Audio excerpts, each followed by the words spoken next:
Hi students, welcome back to learning journey. ஆக்சுவலாக குழந்தைகள் அவங்களுடைய அம்மா அப்பா சண்டை போட்டுட்ருக்கிறப்ப வேதனைப்படுவாங்க, மனசுக்குள்ளே அழுவாங்க, நிஜமாக வெளியிலையும் அழுவாங்க. குழந்தைகளுக்கு அம்மா ஒரு கண்ணு அப்படின்னா அப்பா இன்னொரு கண்ணு. ஒருத்தர் பாதிக்கப்பட்டாலும் ரெண்டு கண்ணிலிருந்தும் தண்ணி வரும். ஒரு கண்ணில் ஒரு கண்ணில் தான் தண்ணி வரும் அப்படிங்கிறதே கிடையாது. பாகுபாடில்லாத அன்பு, அதன் காரணமாக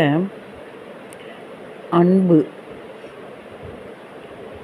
அதை வச்சு என்னாகும்னா ரெண்டு கண்லேயும் ஈக்குவலாக தண்ணி வரும். அதே மாதிரி குழந்தைகள், ரெண்டு குழந்தைங்க அம்மா அப்பாவுக்கு இருக்காங்கன்னு வச்சுக்கோங்க.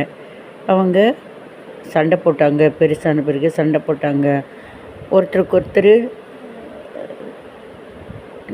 சகஜமாக இல்லை, ஏதோ ஒரு விதத்தில் கோபதாபம், விரோதங்கள் இந்த மாதிரிங்கிறப்ப பெத்த தாய் தந்தை இருக்குது.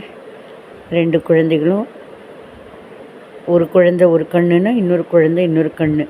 இதில் ஒரு குழந்தை வேதனைப்பட்டாலும் ரெண்டு கண்ணிலேருந்தே தாரதாரியாக தண்ணி வரும், தாய்க்கோ தந்தைக்கோ, இல்லையா? ஸோ கண்கள் என்ன சொல்லுவாங்க,